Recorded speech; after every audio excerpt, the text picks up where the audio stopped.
Tu momento ha llegado, es el día de salvación. Nuestras manos en alto, con alegría de corazón. Yeah. Sé que en ti confiaré, sé que en ti puedo vencer. En ti me entregas libertad, voy a amar, servir y reinar. Yeah. Hoy daré mi alabanza y adoración. Vamos a darle inicio a este estudio. Vamos a orar, ponernos en comunión y ponernos de acuerdo cada uno de nosotros. Padre amado, mi Señor, mi Dios, te damos a ti primeramente la gracia, la gloria y la honra por este día, por este privilegio que tenemos cada uno de poder haber llegado aquí a recibir alimento espiritual, a recibir, Señor, sabiduría que va a venir de ti, Padre amado, porque anhelamos más y más sabiduría, Padre Santo, de parte tuya, mi Señor, mi Dios. Ensancha la vasija de cada uno de nosotros y que todos podamos ser, mi Dios, recibir, Padre amado, esa semilla y que dé fruto en abundancia, Padre Santo. Te presentamos este estudio, mi Señor, y esta hora en el nombre de Jesús. Amén. Conociendo mi fe. Mientras estaba la pastora Betsy orando, yo caí en cuenta, me vino como a la mente, no había, quizá todos habían caído en cuenta, pero yo no, de que este estudio se ha extendido tanto, pero es como Dios lo permitió para esto que vamos a recibir este fin de semana. Para venir preparado, porque lo que se va a recibir este fin de semana, en estos 3 días, sin la fe no lo vamos a poder lograr. No lo vamos a conseguir de ninguna forma. Por eso, mientras estaba hace unos minutos ahí atrás, me vino solamente y yo, wow, ¿por qué razón? Esta fue la razón de que Dios ha extendido tanto este estudio, porque debemos conocer, debemos saber nuestra fe para poder recibir, poder estar con esa expectativa de lo que va a pasar en estos 3 días, el viernes, sábado y domingo. Puede ser, no le aseguro, puede ser que el próximo martes, puede ser, culmine este estudio, puede ser. Si no, se extiende a otro más. Pero ténganme paciencia. Resumen, preguntas. Voy de una vez. La número 1. ¿Quién fue el primer discípulo en seguir a Jesús? ¿Quién? Andrés. Y no García. Andrés. Bien. ¿Quién de los 4 evangelios lo confirmó? De los 4 evangelios, solamente uno confirma de que Andrés es el discípulo, el primer discípulo en seguir a Jesús. De los 4, uno. Faltan 3 más. ¿Quién más? No, me quedan 2. Vamos mejorando. Sí. ¿Quién? De los 4 evangelios, y ya no es Mateo ni es Lucas, ¿quién fue el que escribió diciendo que Andrés es el primer discípulo? Juan, correctamente. O sea, si Juan no lo dice, no sabemos quién fue el primer discípulo en seguir a Jesús. Él es el que lo dice, y está exactamente Juan capítulo 1, del versículo 35 al 41. Ahí es el que él da el detalle de que Andrés fue el que siguió a Jesús, primero en seguirlo. ¿Qué significa Andrés en griego? Varonil y valeroso, correcto. Número 4. Antes de Jesús, ¿de quién fue discípulo Andrés? Se la estoy poniendo fácil. Facilito.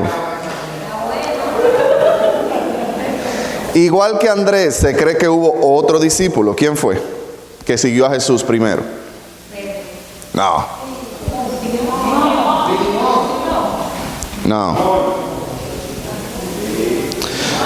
Perdón, voy a volver nuevamente a hacer la pregunta. No la hice bien. Igual que Andrés, se cree que hubo otro discípulo de Juan el Bautista que luego siguió a Jesús. ¿Quién fue?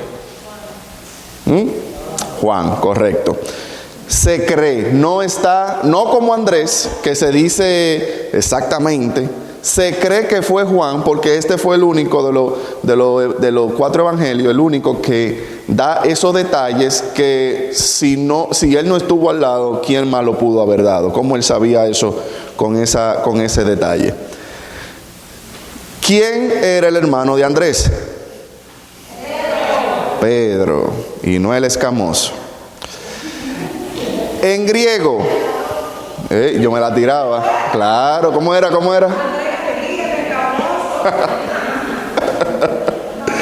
En griego, Pedro significa piedra, roca. Ahora bien, ¿cómo se escribe en arameo? Cefa o Kefa, cualquiera de las dos.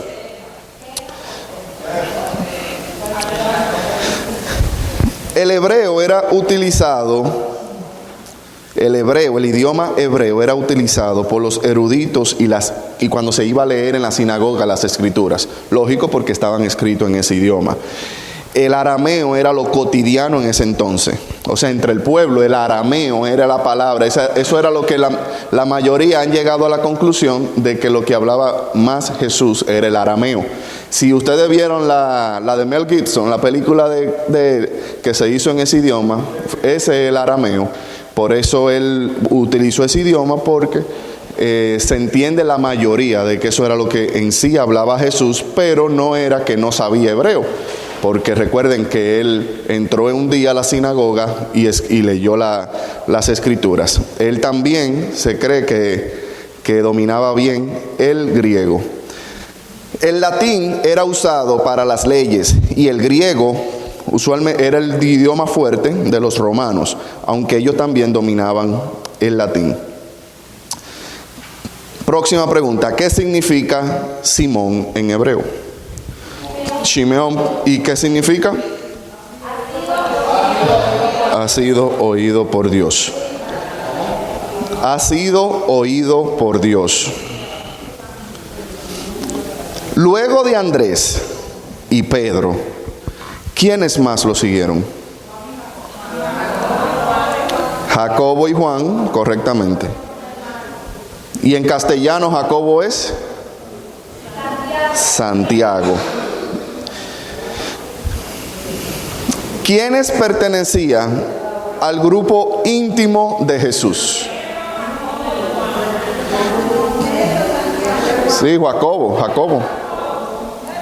Es lo mismo. Jacobo.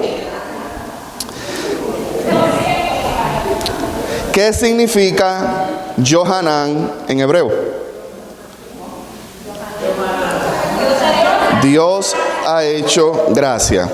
Y ese en castellano, Juan, el nombre de Juan, Johanán. Estos discípulos dejaron todo y pusieron en obra la fe en creer en el Mesías, figura que tanto ellos esperaban. Nunca, yo había dicho y vuelvo y repito, que nunca será lo mismo decir que crees en algo que en el actuar, cuando ese algo ya se manifiesta, cuando ese algo ya llega. Nuevamente ellos, por profecía de diferentes profetas en la Torá, que eso era lo que ellos leían, porque lógico, el Nuevo Testamento no existía, ellos esperaban con ansias el Mesías, y más en la situación de opresión en el que se sentían ellos, porque ellos estaban oprimidos por el pueblo romano. Ellos esperaban en cualquier momento el Mesías. Entonces, ya cuando ellos vieron eso y esa manifestación de él, no dudaron de ninguna forma en seguirlo. Rápidamente, no me tomé mucho, entramos en el tema de hoy. A pesar de que yo hablé sobre el centurión, voy a volver nuevamente a hacer un pequeño repaso, volver otra vez a repetir parte, porque no lo dije todo, de el centurión, que lo tomé tanto de Mateo 8:5 y Lucas 7. Un centurión era un soldado y manejaba ¿cuántas personas usualmente? 100 personas. Aunque esto no era estricto, podía ser un poco menos dependiendo de la circunstancia o un poco más. El primer gentil, ¿quién era? Cornelio.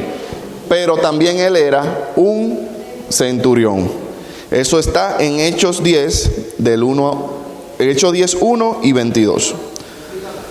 El primer gentil en aceptar a Jesús, en convertirse al cristianismo, fue Cornelio, y él también era un centurión. Eso está en Hechos 10, 1, 22. Además de Cornelio, también se menciona 2 centuriones más que manifestaron fe.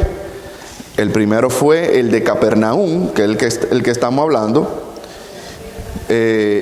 y otro al pie de la cruz, que está en Mateo 27, 54.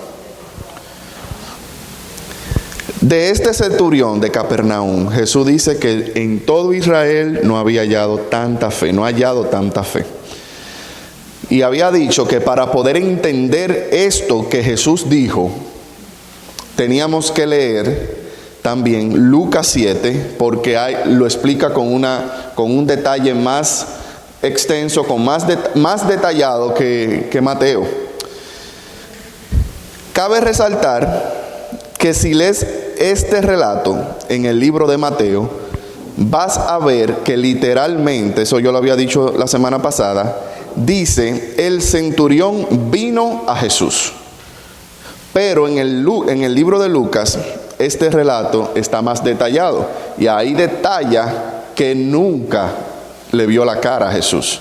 Ni siquiera Jesús llegó a conocer personalmente a este centurión. Esto no quiere decir que es un error en la escritura. Yo había dicho que esos son estilos literarios diferentes. Mateo escribió de una forma, Lucas escribía de otra, Marcos de otra y Juan de otra, y sucesivamente. Estilos literarios, pero con un fin común, que era la comunicación entre Jesús y el centurión, y lógico, el milagro que se obtuvo. Ellos tenían una forma de escribir que, si la leemos y no nos damos cuenta, o la leemos rápido, o no comparamos, o no indagamos más, incluso van a escuchar personas ahí afuera que van a decir, yo no creo en la palabra porque hay muchos errores, porque se contradicen. La palabra no se contradice.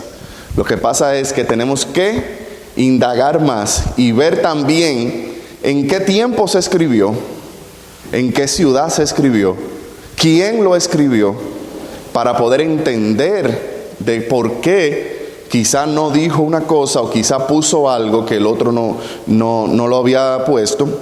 Para eso es necesario, cuando ustedes choquen con eso, indagar más, buscar el por qué. Dígale. Como por ejemplo, ahora, si buscamos Mateo y Lucas, son similares. Entonces, si yo estoy en Lucas y yo no sé de la Biblia mucho, ¿cómo yo voy a Mateo para saber? No, por ejemplo, si tú estás leyendo, eso me pasaba a mí. Cuando yo empecé a leer los evangelios, inclusive yo decía, wow, pero ¿por qué se repiten tanto? Pero nada más son 3, que eso era de lo que yo iba a hablar. Entonces, para tú poder llegar a lo que yo te estoy diciendo, tiene que haber curiosidad en ti.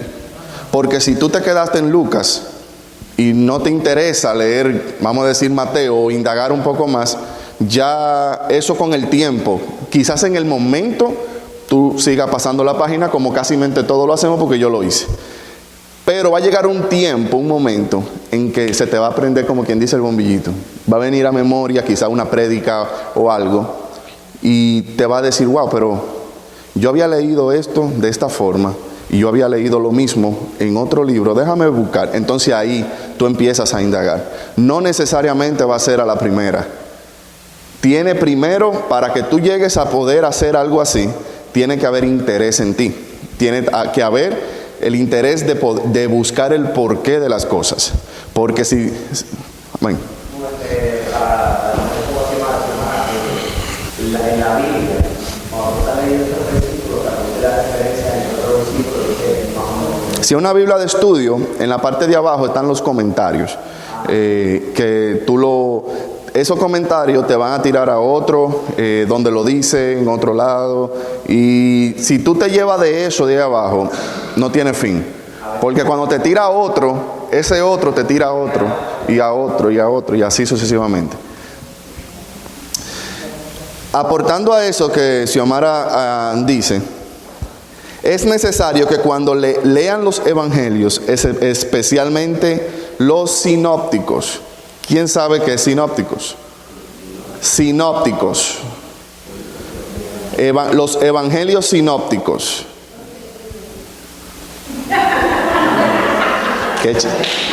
Tenía que estar al lado de Lionel.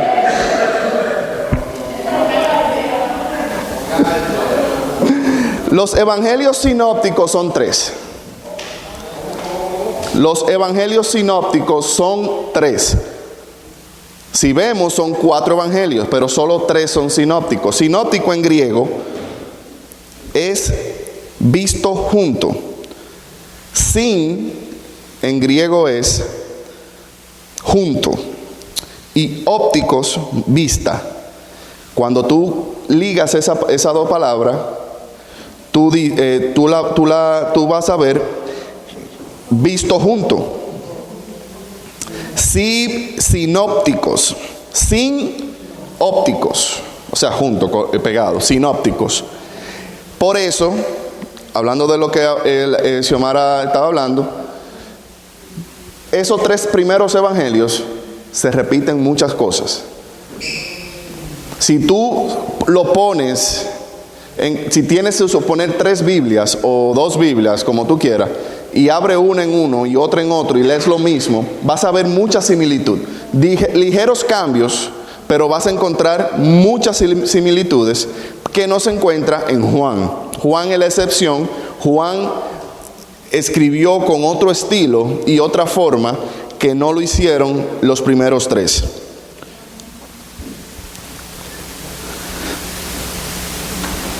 Es importante que estos evangelios sinópticos, que son Mateo, Marcos y Lucas, hagan las comparaciones para tener una idea más generalizada del relato.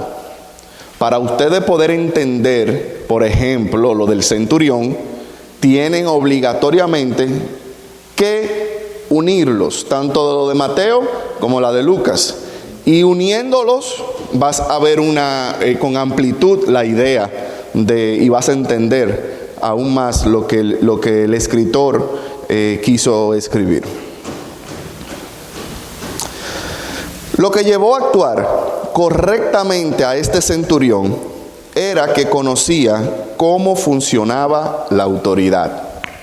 Este centurión supo al detalle cómo manejar esta situación que él necesitaba, porque él sabía cómo funcionaba la autoridad, porque él era un hombre de autoridad y tenía mínimo 100 personas en su mando.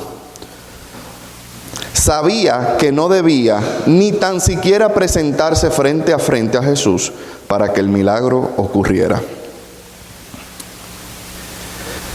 Él fue sabio en enviar a unos ancianos, que eso lo explica Lucas.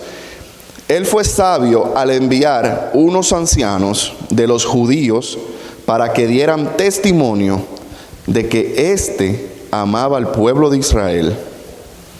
O sea, él necesita el milagro.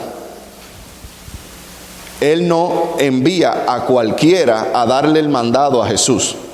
Recuerden, Jesús era un hombre que lo seguían demasiadas personas. Era un hombre sumamente popular y difícil quizás mientras caminaba, difícil de acceder por tanta gente que lo seguía.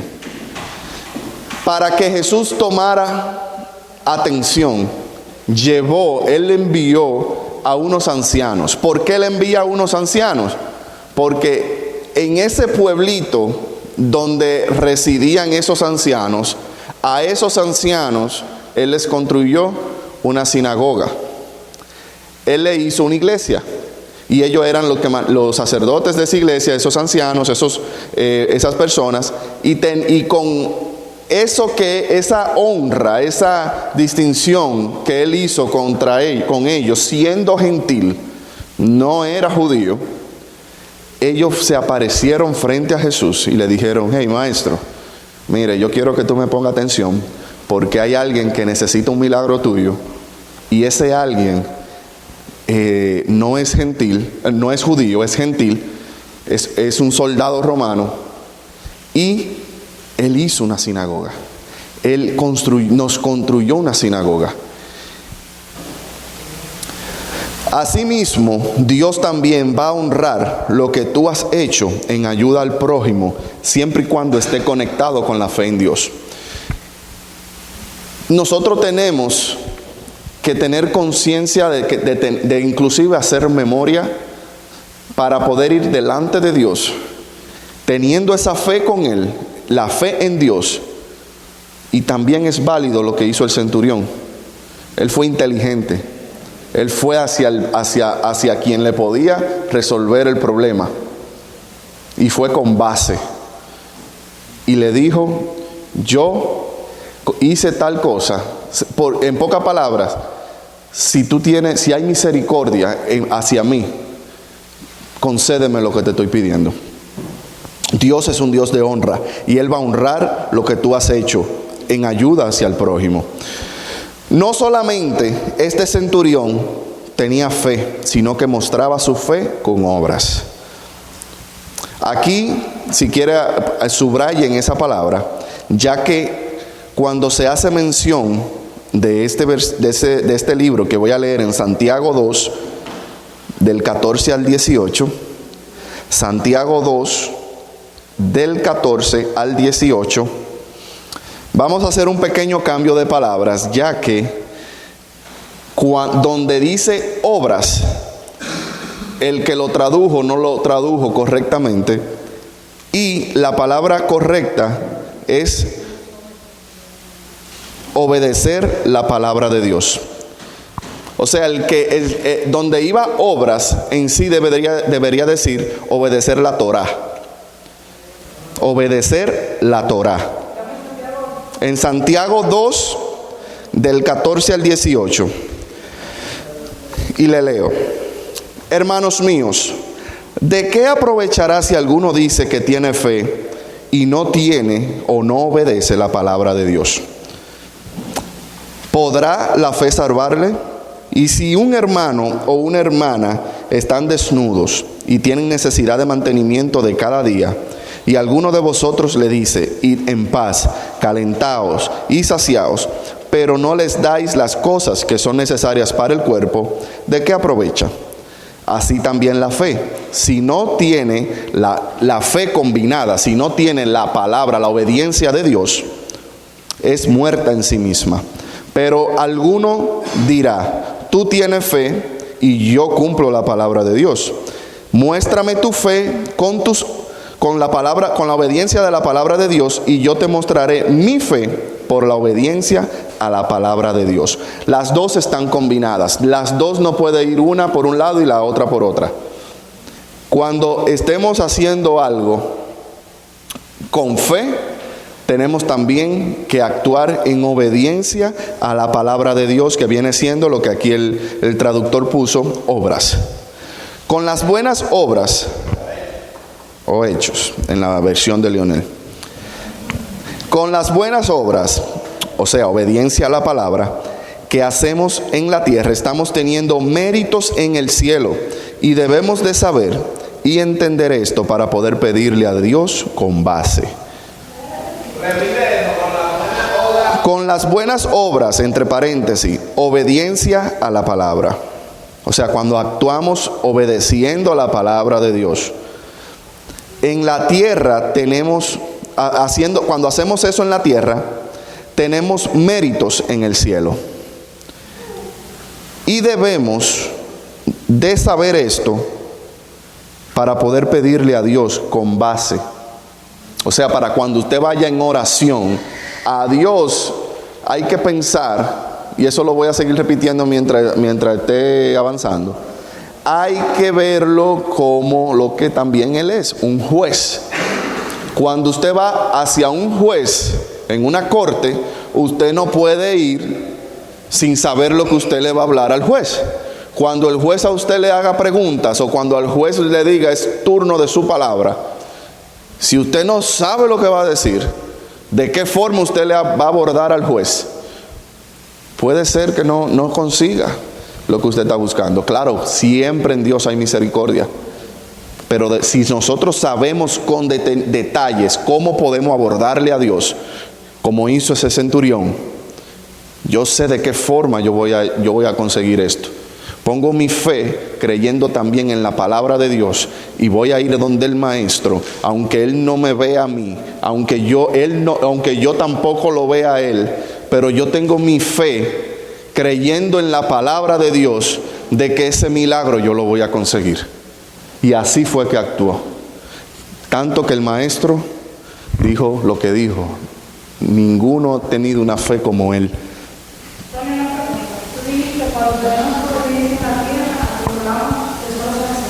Acumulamos tesoros en el cielo.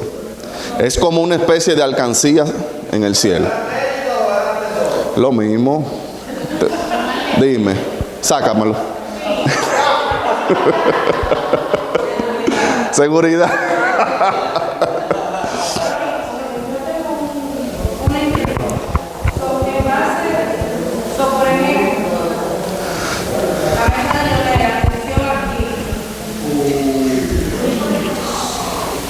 En base a lo que, por ejemplo, para mí tiene sentido el hecho de que obra se pueda hacer sinónimo de obediencia, porque, por ejemplo, si Dios pone en tu corazón que ayudes a tu prójimo, vamos a decir que esté pasando hambre, que esté pasando carencia, como lo decía ese mismo versículo, pues tú tienes que ser obediente a eso que Dios inyectó en tu corazón y manifestar esa obra en lo natural. Y que esa obra está en la palabra cuando habla que hagas lo que tú quieres que te hagan, hácelo también al prójimo. O sea, tú estás cumpliendo también la misma palabra de Dios. En base a eso, yo me gustaría que me dé un punto de referencia por qué la palabra obra en esta, yo por ejemplo utilizo la Reina Valera. ¿En qué nos basamos para decir que esa traducción está incorrecta? Se basa en textos que personas han buscado los textos más antiguos, los textos griegos en este caso, porque es el Nuevo Testamento. Todo lo que es Nuevo Testamento en adelante es griego. Y en base a esa traducción, ellos se dieron cuenta de que donde decía obras, en verdad lo que decía obediencia a la Torá. Hay muchos libros que te van ya sea diccionarios, no siempre, ahí en esa Reina Valera, que es la que hemos crecido todos y hemos aprendido la palabra de Dios, vamos a ir conociendo, y esa es parte pienso yo, de mi trabajo también en esto, vamos a ir cambiando cosas, porque hay muchos errores. En esa Biblia, dependiendo también de quién fue que la escribió, el tiempo en que la escribió, para quién la escribió, porque recuerde, también habían reyes que querían traducciones, cambiaban algunas cosas a su conveniencia. Muchas Biblias. Primeramente, un diccionario. Un diccionario. Por ejemplo, hay diccionarios hebreos y diccionarios griegos que te van a llevar a algo más atrás, a una traducción más correcta. Lógico, ojo, y hago una advertencia a esto. No hay ningún texto original. Originalmente no vamos a encontrar actualmente, hasta ahora, no ha sido descubierto un texto original. O sea, algo 100% exacto de la palabra. Todo lo que tenemos ha sido traducción de traducción de traducción. Ahora bien, si en un momento, en un punto, vamos a decir en 1900, se escribió, poniendo un ejemplo esto, y se puso obra. Si en el año 1850, un texto más antiguo, se encuentra la palabra obediencia a la Torá, ya esa se da cuenta de que hubo una alteración. Por eso, muchos libros, muchos diccionarios, muchos libros que se aferran a buscar lo más antiguo, hacen ese tipo de cambios con esa seguridad. Y así hay muchísimo. Tú no te imaginas lo muchos cambios que hay ahí.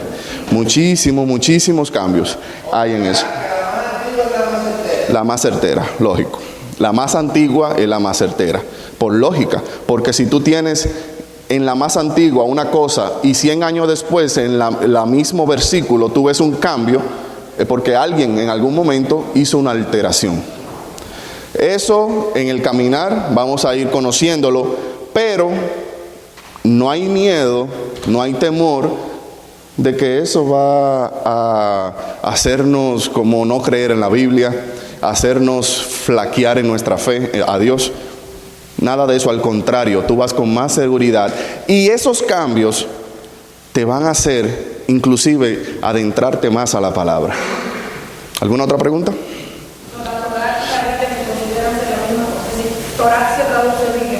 La Torá es el Viejo Testamento, en pocas palabras. La Torá es el Viejo Testamento, en pocas palabras. Ahora, siendo más específicos, son los primeros 5 libros.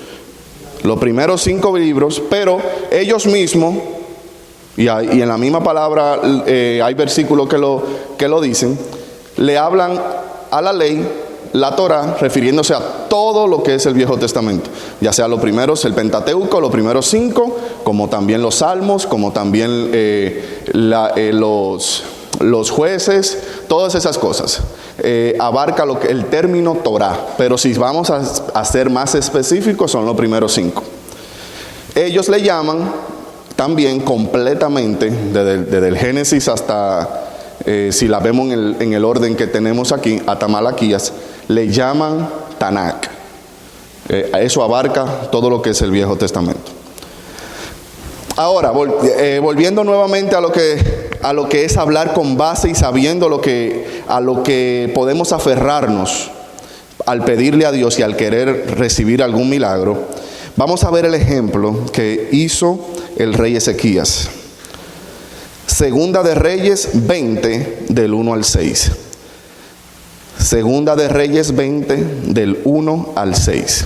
Dice: en aquellos días Ezequías cayó enfermo de muerte, y vino a él el profeta Isaías, hijo de Amós, y le dijo: Jehová dice así: ordena tu casa, porque morirás y no vivirás. Hago un paro aquí. Aquí no fue Isaías quien dio la palabra. Aquí no fue Isaías que vino y profetizó por profetizar. Fue Dios que dio el mandado. Dios fue el que dijo, dice literalmente: Jehová dice así: ordena tu casa, porque morirás y no vivirás. Entonces él volvió su rostro a la pared y oró a Jehová y dijo: te ruego, oh Jehová, te ruego que hagas memoria de que he andado delante de ti en verdad y con íntegro corazón, y que he hecho las cosas que te agradan. Y lloró Ezequías con gran lloro, y antes que Isaías saliese hasta la mitad del patio, vino palabra de Jehová a Isaías diciendo: vuelve y di a Ezequías, príncipe de mi pueblo, así dice Jehová, el Dios de David tu padre: yo he oído tu oración y he visto tus lágrimas. He aquí yo te sano. Al tercer día subirás a la casa de Jehová, y añadiré a tus días 15 años, y libraré a ti y a esta ciudad de mano del rey de Asiria, y ampararé esta ciudad por amor a mí mismo y por amor a David mi siervo. O sea, Ezequías se agarró, como dicen, que como que hay un dicho, como que la suerte calva y hay que agarrarla por los pelos. Ezequías se agarró de lo único que podía agarrarse, de buscar misericordia a Dios y decirle a Dios: Padre, yo he cumplido tu palabra, yo he sido íntegro en esta tierra, yo he cumplido tus mandamientos. Por amor a David, por amor a mí, por amor a quien tú quieras, ten misericordia de mí. Y eso movió a Dios en misericordia para él conseguir lo que estaba pidiendo. Igualmente que un juez, hay que saber de qué forma nos dirigimos ante Dios, porque hay vías en que podemos usar para obtener la misericordia de Dios. Hay vías que si sabemos utilizarlas, Dios nos las concede. Pero tenemos que estar atentos, tenemos que estar alerta, tenemos que saber, y para poder saber, ¿quién más que el mismo Espíritu Santo que nos direccione, que interceda por nosotros, que nos ayude a cómo poder orar a Dios?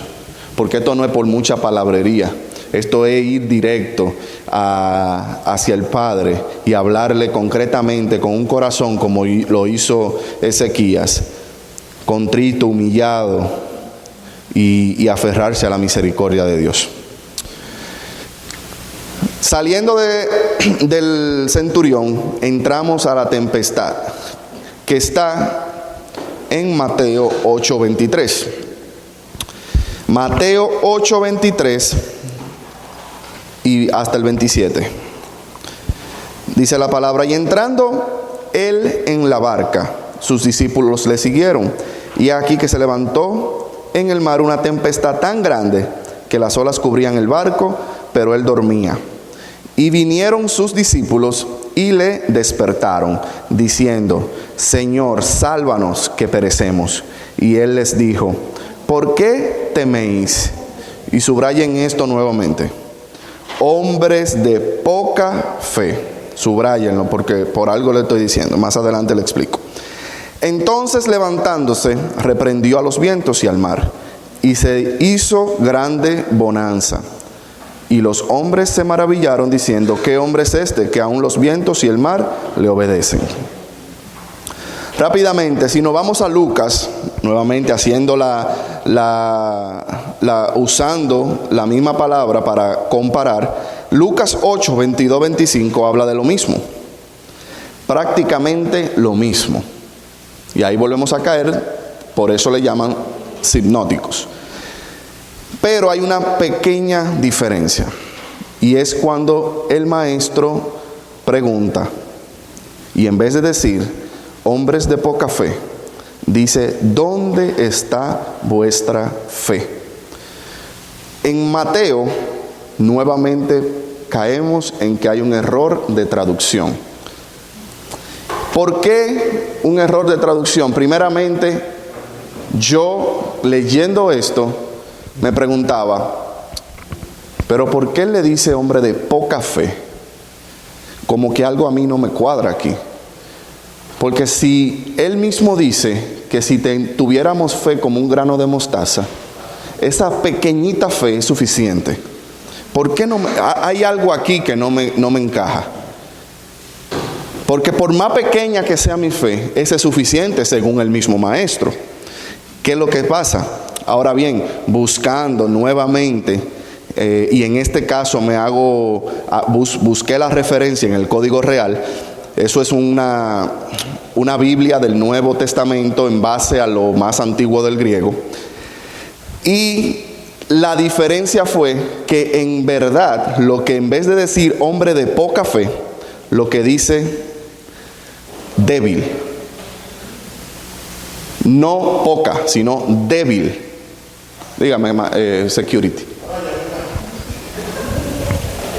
Yo me imagino que le digo de poca fe porque no es lo mismo tener el grano de mostaza de fe solo que con el maestro ahí. Sí, pero que tú no estás oyendo lo que te estoy diciendo. Que no era poca, porque aunque tuviese poca, tenía fe. Pero que sí, pero es que él le está reprochando que dónde está la fe de ellos, que lo dice Lucas. ¿Dónde está vuestra fe? O sea, la fe que ustedes tienen, ¿dónde está? No importa que sea poca, no importa que sea mucha, ¿dónde la tienen? Entonces, donde yo vine, que eso fue lo que me vino a mí a buscar un porqué, en base a Mateo, no en base a Lucas. Y es que hubo una mala traducción y en vez de decir poca, en verdad lo que decía débil. O sea, el maestro le dice, hombres de débil fe. Y en una traducción en inglés, porque yo me puse en el mismo celular donde está la aplicación de la Biblia, comencé a buscar traducción y diferentes versiones, y solamente en una, que es la que yo uso principalmente para darle clase a los niños en inglés, allá abajo, porque se llama Common English, algo como versión común del inglés. Ahí dice lo mismo, ahí dice weak. Entonces ahí ya, y esa es la importancia de poder buscar un poco más a fondo, ahí ya yo le doy entonces un más entendimiento, porque yo decía, pero ¿por qué poca? Porque si tenían poca, algo tenían. Entonces el problema era la traducción. Entonces, esta sola palabra te hace entender mejor lo que el maestro quiso enseñar. Si él mismo dijo que tuviésemos fe, como había repetido, como un grano de mostaza, sería suficiente para mover montañas. Eso quiere decir que el problema no es que tengamos poca fe. El problema está en que la fe que del tamaño de un granito de mostaza sea débil. O sea, que no esté firme, que no esté cimentada en la roca. Ese es el problema. Cuando tenemos esa fe, fofa, esa fe que cualquier cosa la mueve, que no importa la circunstancia, el viento nos lleva de un lado a otro. No le pidamos al Padre tener mucha fe. Enfoquemos nuestra oración en decirle que la fe que tenemos, que se solidifique, que esa fe que ya cargamos adentro, que sea cimentada en la roca que es Cristo Jesús.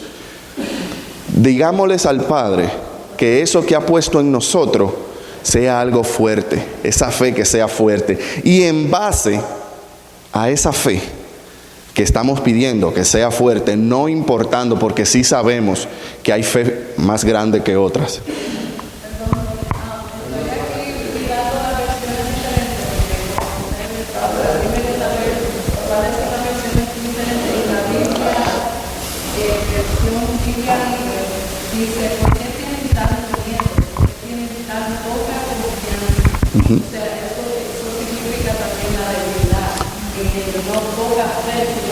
Poca confianza en Dios, que un día podemos tener tanta confianza y el otro día podemos perder esa misma confianza que estábamos proclamando. Sí, y que está bien eso, pero sigue siendo esa poca confianza una fe débil. O sea, una fe como que, wow, que necesita ser fuerte. Entonces, lo que en sí ya nosotros tenemos, debemos de pedirle a Dios que eso primeramente se fortalezca para que luego dé frutos. No pidamos más y más y más si lo que ya tenemos no le estamos poniendo atención, si lo que ya tenemos no lo estamos fortaleciendo. No pidamos más porque el Padre no nos va a dar para que se bote todo lo que Él tiene.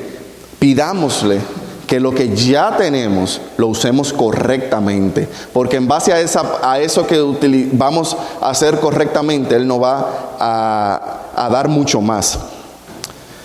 El maestro en esta historia estaba dando una enseñanza a sus discípulos, pero también a nosotros mismos. Primeramente nos dice que el hecho de que nos sintamos seguros de que podemos solos, porque ellos eran marineros, ellos eran pescadores, ellos sabían manejar el agua a sus anchas. Eso, Dios permitió que llegara una tormenta para tratar de destruirnos, con el objetivo que clamemos a Él. ¿Qué hicieron ellos? Cuando vieron que se puso oscuro, cuando vieron que ya el agua se estaba moviendo más de la cuenta, que había mucha lluvia, todo estaba bien. Pero cuando ya vieron que el agua estaba llenando la barca, clamaron al maestro.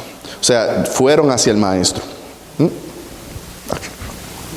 Segundo, eso lo dice Lucas, no lo dice Mateo. Lucas 8:22. Dice, aconteció un día que entró en una barca con sus discípulos y les dijo, pasemos al otro lado del lago. y partieron. O sea, antes de entrar a la barca, ya el maestro había dicho que iban a cruzar. Ya ellos, desde antes de pisar la barca, ya el maestro dio la palabra, pero a ellos se les olvidó en el momento que estaba la tempestad. Ellos tenían que hacer memoria de que si ya el maestro dijo que iban a cruzar, no iba a pasar nada, iban a cruzar porque el maestro estaba ahí. Al maestro dormir, nos dice que tengamos paz. Él también está en la barca. O sea, en el momento de cruzar nuestra tormenta, nuestra tempestad, tengamos paz, tengamos tranquilidad, porque Él también está ahí. Toda tormenta viene también con una gran bonanza.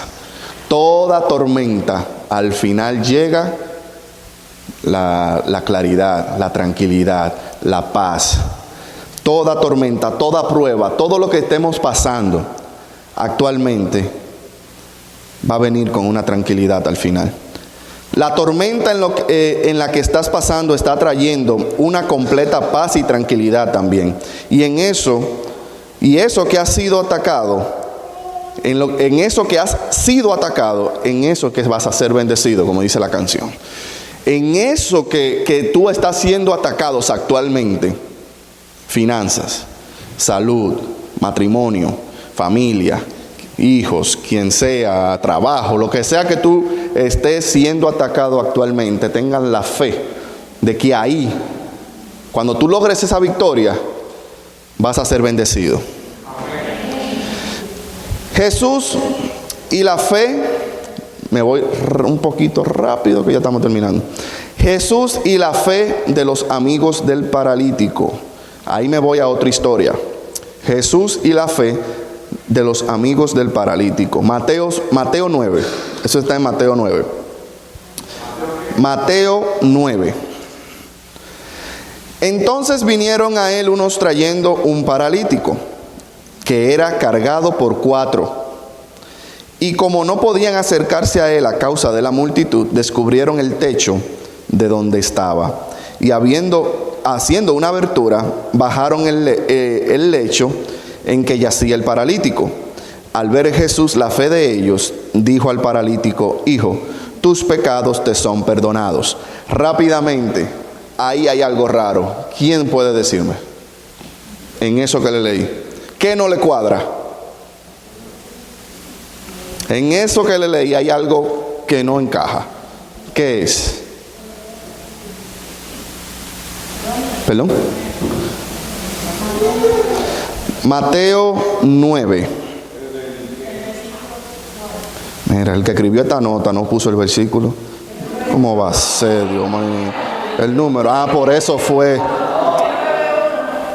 El número 1. Míralo ahí mismo el 1. Por eso fue el que escribió no abordó. No lo escribió. Sí, esa historia, en esto exactamente que le leí, hay algo que no encaja. Y algo que a mí me puso también como wow, a pensar. Bueno, como no han dicho y el tiempo de la televisión es corto.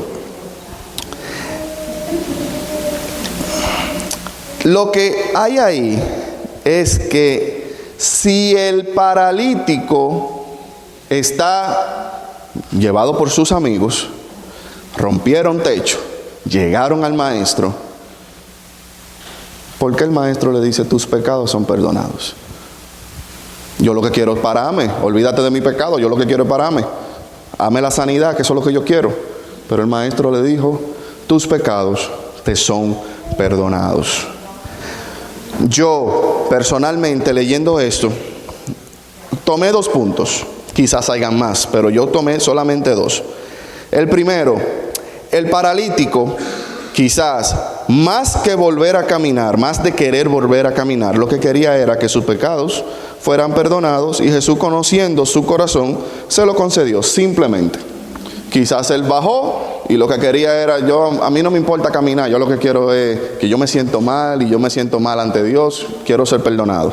Perfecto, ese es el punto número 1.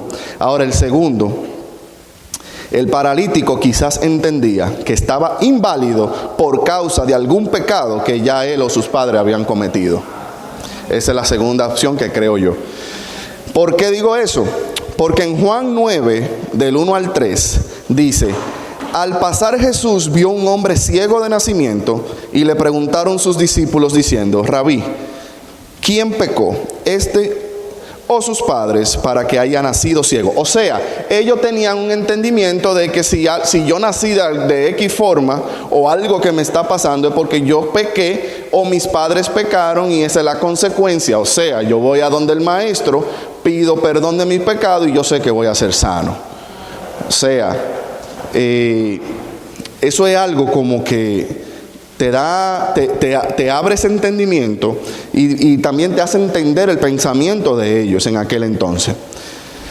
Esto nos da a entender que al tener alguna situación, ya sea de salud, económica, familiar, lo que sea, no es por algún pecado cometido por nosotros, por nuestros padres.